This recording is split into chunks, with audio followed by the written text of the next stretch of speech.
Hello and welcome to another Looking at Stuff video. I'm your host, Agent Cooper. What? I'm just kidding.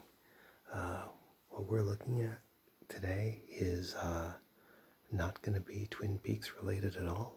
This is just a non sequitur. So let's get to it. So what are we looking at today? You may be wondering. And I'm not going to tell you. You're just going to have to guess.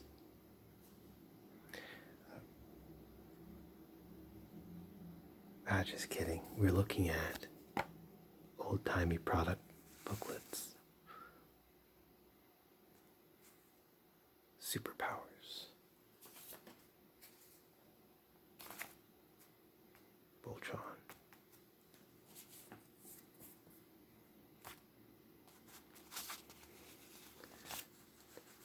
This is pronounced He-Man. Magic.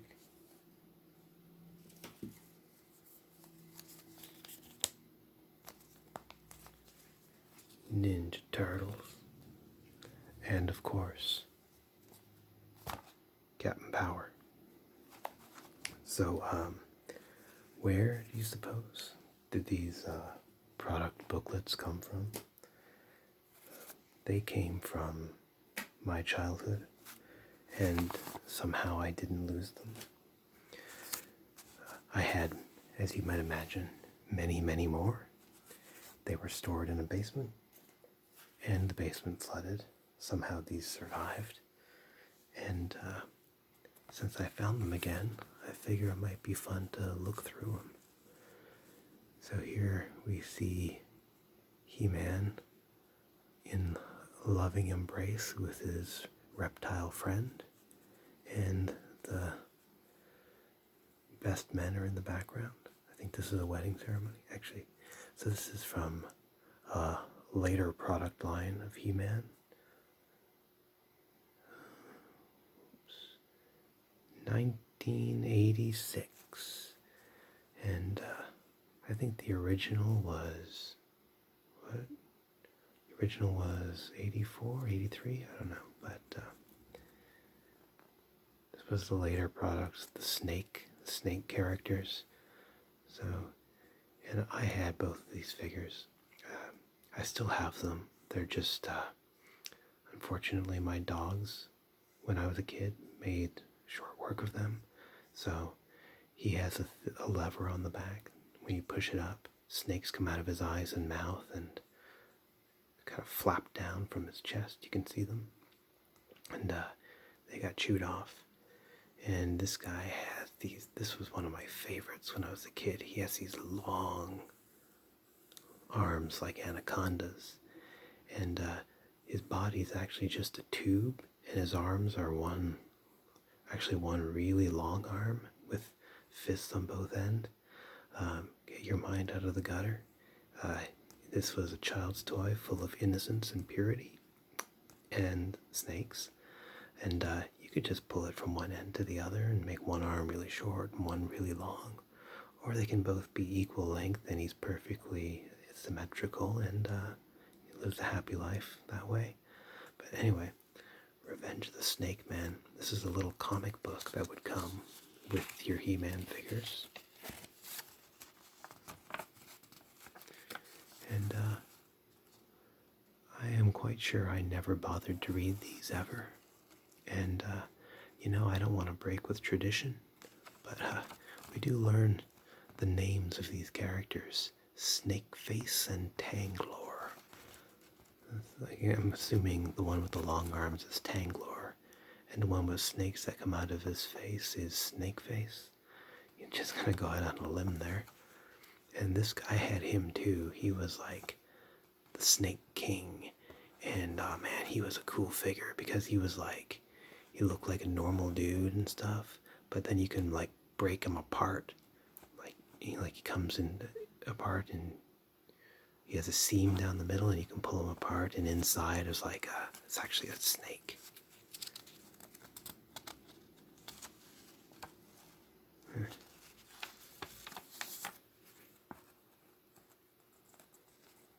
I had all the Snake Men figures, but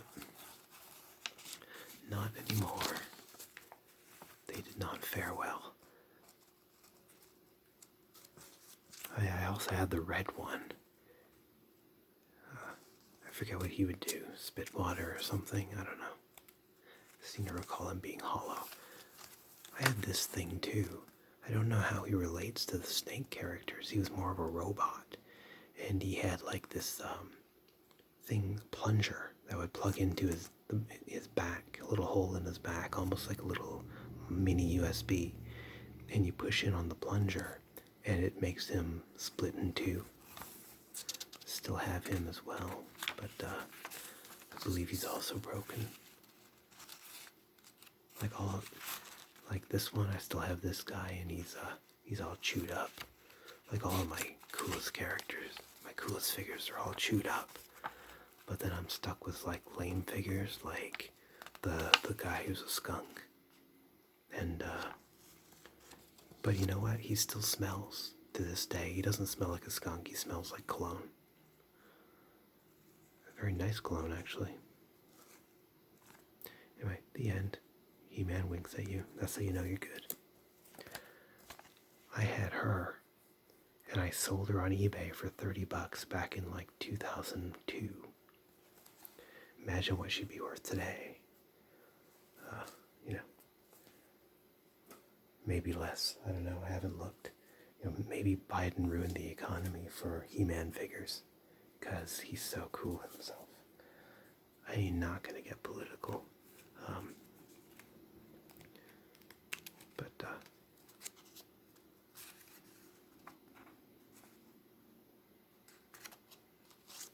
But the economy hits us all, regardless of if we voted for him or not. So,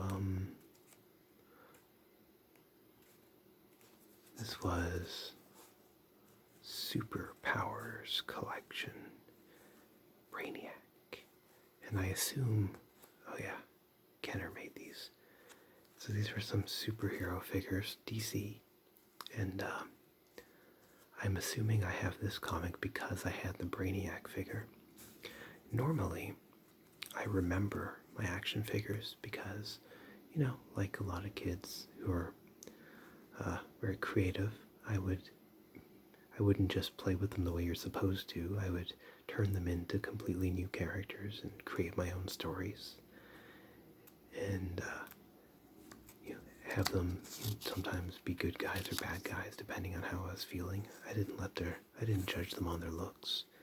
And but I don't really remember Brainiac. I know I had this one guy who had green tights and a big, like, angelic wings and this ridiculous orange mask. Hawkman, I'm gonna say.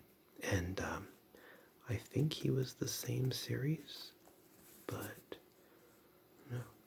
Look at these savings. Subscribe to any one, only $6, regularly $9 for a comic in, what year was this? Do we got a year on here? 1983. That was wild.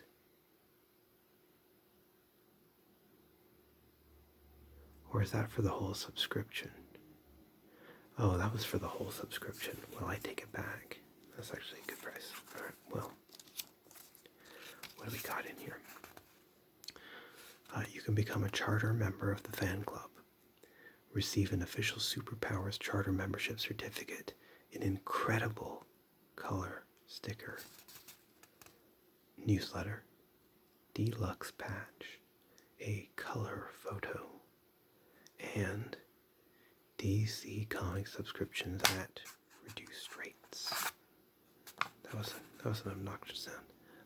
Official Superpowers fan club charter membership form. You gotta mail in this application or a 3x5-inch card with name, address, and birthday, along with a whopping $3. Check or money order only. And if you're writing a check for $3, You know, there's still some people who like write checks in the grocery line. It's like, man, what are you, Joe Biden? Sorry, I actually like him. I don't know why I keep doing these jokes. I think there's a little troll in me, and you know, and I tell him, get out of me, troll. I'm not into it. So the official Superpowers fan club. Yeah, you just put that information here. No cash. Allow 10 to 12 weeks for delivery of the membership kit. But this incredible offer has been expired since 1985. So I'm afraid we are, 37 years late. Sorry, folks. Alright, what's going on in this comic?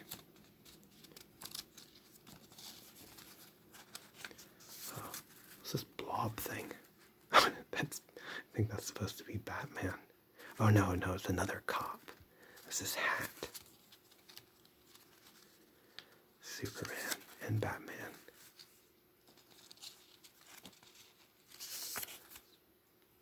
There they are again. That's some weird robot thing. I assume Brainiac.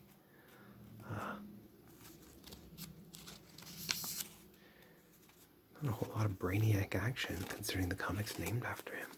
Oh, here he is, launching a very stiff-legged kick.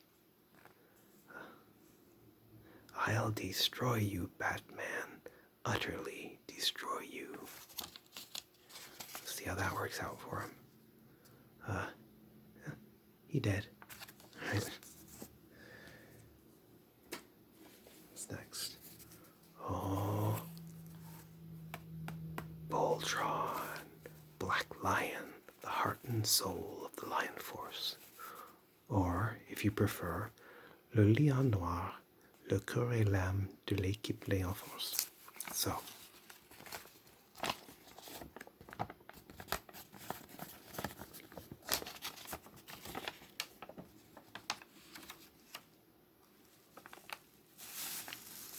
got here. Bottom jaw opens easily, just like me. Head moves up and down. Here's the jaw. And yes, insert things in here, should you choose. Ears open and close. That's true, I can vouch for that. Wings are hinged to swivel and move up and down. I don't know if I should be reading these in French to you as well. I don't know about you guys, but I enjoy other languages for ASMR. La tête se lève et se baisse.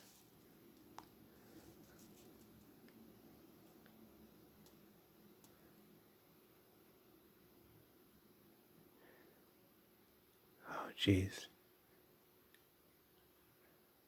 Les mâchoires s'ouvrent facilement. My French is so rusty. Les oreilles s'ouvrent et se ferment. Oh, ferment. Oh, you know what? Never mind. I'm just making a fool of myself. A darn fool. I don't know.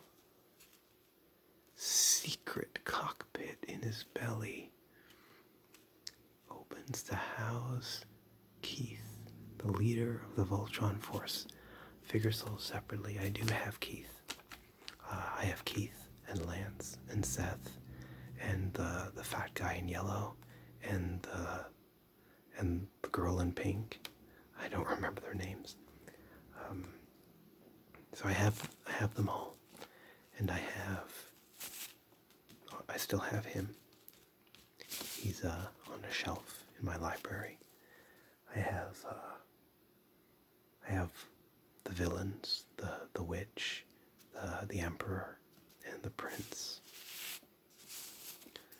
Right. Here it shows how the lions connect to form one like big robot. tail moves up and down easily. Le queue se lève et se baisse facilement. Legs click into several positions. Yeah, I always found the clicking sound kind of jarring. I mean, kind of alarming, like I'm breaking it. Les pattes pouvant prendre plusieurs positions. Shoulders rotate. Les épaules pivotant. The spinning laser blade insert into his shoulder. Well, claws extend from each leg. Made in Hong Kong. What's on the back? Oh, right. So that was his lion form. This is his human form. Here you see Keith sliding in and out of that cockpit. If there's anything Keith loves, it's a good cockpit. To form Voltron's arms. Oh, this is putting all the other things together, I think, right? Yeah. Because without the other lions, I'm afraid he has this very kind of weird look of these stumpy legs and arms.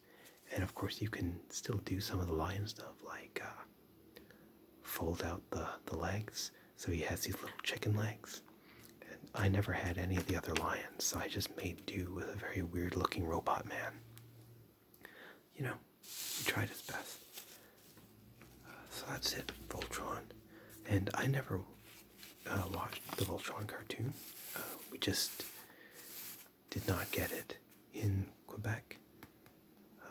So all I know about it is the action figures. I found them really cool when I was a kid. They definitely had a very unique look about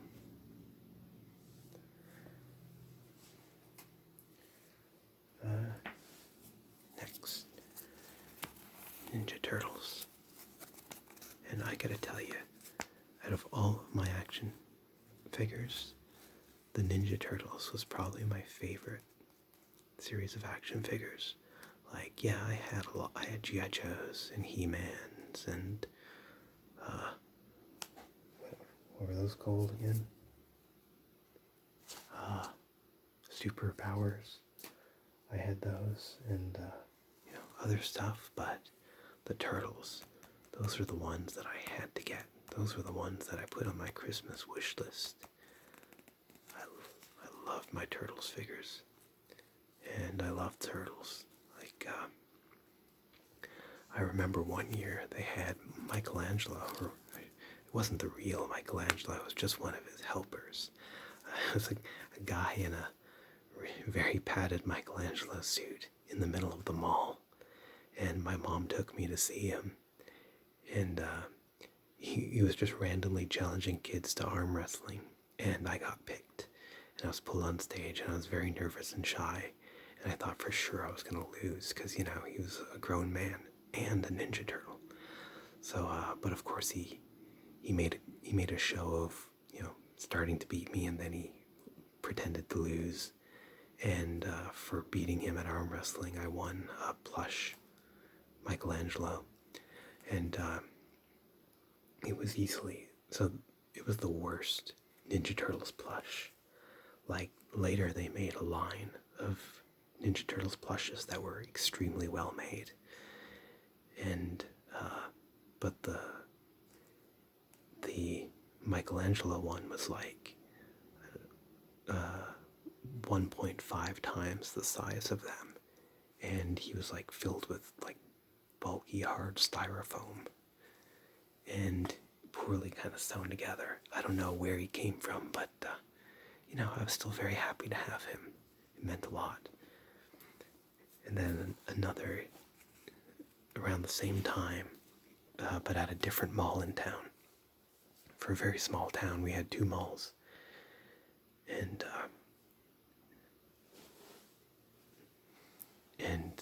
this time it was at night, because Michelangelo came out during the day, but they had, I think it was Leonardo, was walking around this mall, in at night. And I guess kids were, obviously it was for kids. Kids could just kind of come in there and come up to him. And that was just a photo op. I didn't get any swag out of it. But, so, I did like the Ninja Turtles. And like I said, I had to have every figure. I never cared much for the vehicles, but let's see. And this is pretty late in the figure series because this is the point where they started running out of characters to make figures off of. So they made like 15 different themes of the main characters for like every conceivable activity. So here they are as movie stars. Here they are doing various gym activities. Here they are as the village people. Don't ask. You think I'm being silly, but this is legit the village people, Ninja Turtles. Here they are, Beachcomb and Mike, Spike and Volley Dawn, Sewer Cyclone Raph, and of course, Lifeguard Rios. It's called Sewer Spittin', but I think it's like the beach set. Wacky Wild West, Mutant Military. See, again, they just took like the central characters and put them in various costumes. Doesn't correspond to anything from the cartoons as far as I know. Here they are in birthday wear. They got April in some pretty skimpy gear there.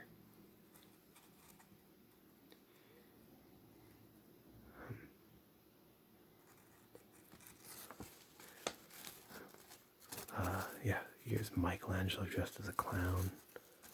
Leonardo in a hat. I had this, I didn't have all these. I know I said that I had to have every figure, but even as a kid, I thought all these different versions of the same turtles were ridiculous. It was like, if I have one of them, that is enough. But this guy, Dude, I did have him, because that was a different character. And then over here, we have Dr. L. Isn't it kind of an elephant witch doctor? I had him. King Lionheart. Where is he? Up there, I think? No, right there. I had him. I definitely had the Mountie Moose. I say Monty Moose, but he's a Mountie, obviously. And haha, because moose are in Canada. But I really liked the look of him, just the kind of the structure of his torso was really big and strong, and then he had these beautifully sculpted, colored yellow gloves. That was so cool looking. I don't know what that thing is beside him. Scale Tail. I'm not sure if I had Scale Tail. I don't remember him. Anthrax, I definitely had. He was, an ant. I'm going to say I probably did have this thing because I had them all. The panda, Mondo Gecko. Now, here's the thing.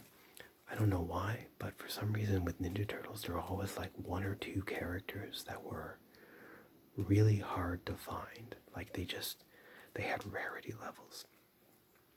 And so, you could buy Monty Mooses till your arms fell off, but Mondo Gecko, I remember we had to keep checking with the store to see if they got a new one in, and finally they did, and I had to, go at like late at night because by the next day it would be gone, and got that last Mondo Gecko. As you can tell, my mom spoiled me, even though she didn't have a lot of money. Ray Fillet.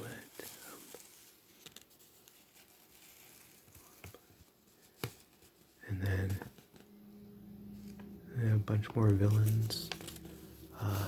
This one was always kind of Mutagen Man, he's called. He was always a bit of a puzzle to me. but he was freaky looking. He's like this. I think he has like real arms and legs, but then he has this kind of glass tank, and inside is just like pure organs with this. I don't know. It's kind of freaky. The chef, I never really got him. I mean, I had the action figure. I just, what the hell's the point of that? Another bug. Scumbug. I did not know that was his name, but I had him. I had all these stupid things. That's on. And there's more, yes.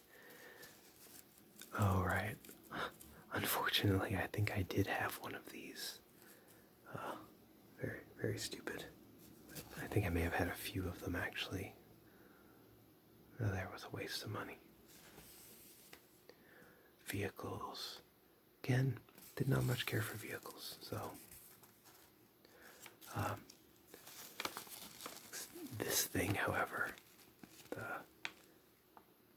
cave turtle Leo with his dingy dino, I did have that, because I wanted the dinosaur. I did have Krang's android body. It was, does it say here? It doesn't say. But he is like 14 inches tall. And you could open this glass, lid in his belly and put Krang in there. That was really cool. I actually had the trophy. Don't know, I may still have that. So I sold off my turtles for a very low price to a man whose kids just loved Ninja Turtles, and I figured I'd rather them have it than some collector on eBay. And somehow I doubt the trophy was in there. And I don't know, I don't recognize any of this other stuff. Technodrome. No way you could get the Technodrome. Man, doesn't say how big it is though. Pretty cool stuff.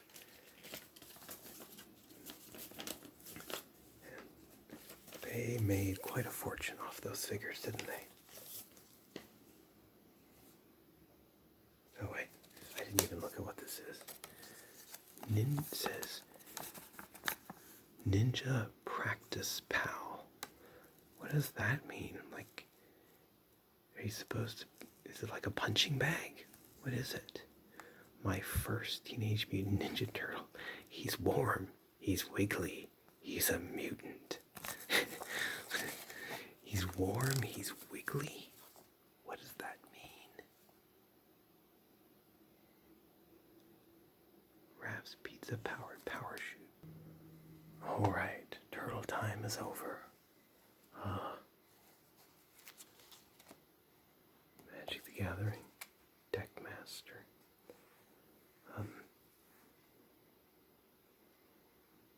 I used to love this artwork and styling, the look and feel of it. And that's because, I'm not sure. I was very young. Let's see. When I first got introduced to this, I guess I was 11. And that was the 4th edition.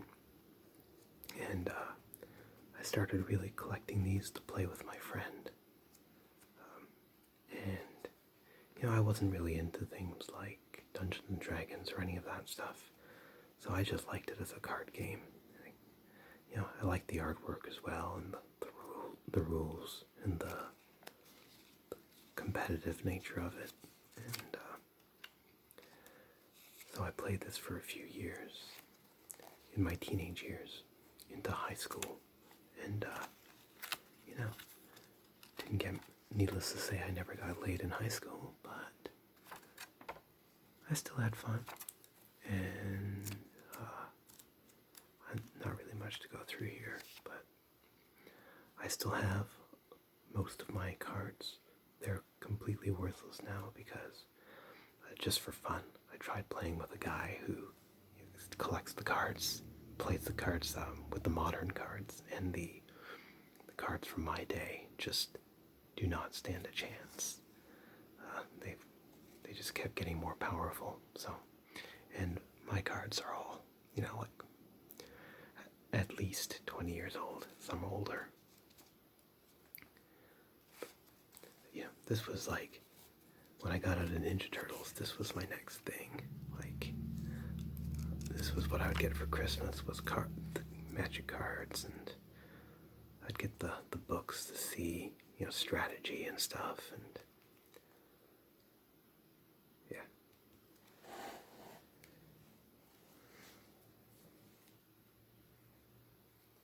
All right, last one. Captain Power. And what Captain Power was, what this book tells you is, comment jouer contre l'écran de télé ou contre les autres véhicules. Captain Power. So, in other words, this is a guide that will tell you how to play against your TV screen or against other people with Captain Power vehicles.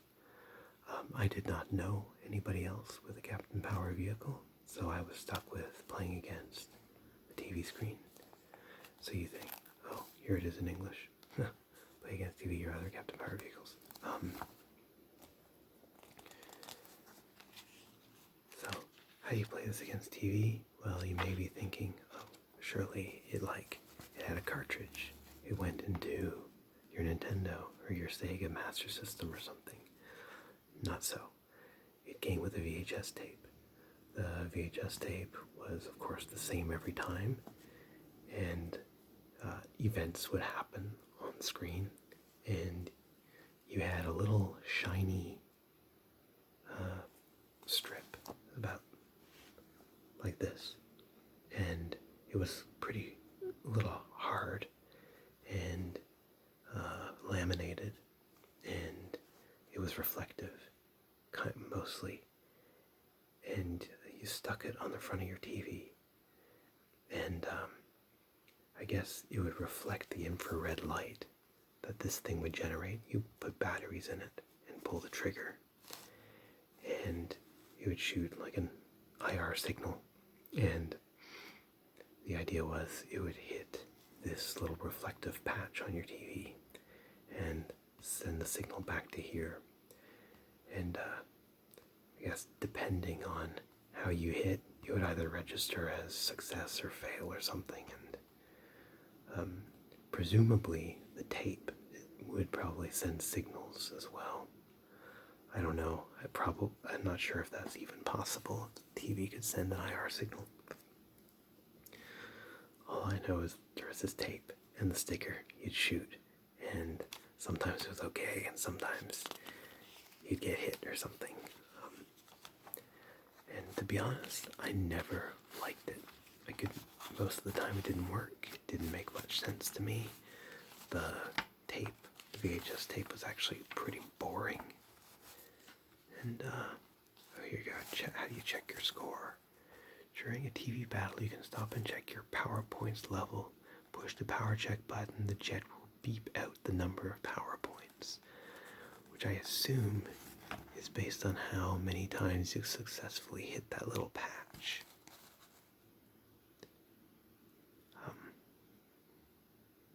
Yeah, so I don't know. It's actually a pretty dumb idea, I think, but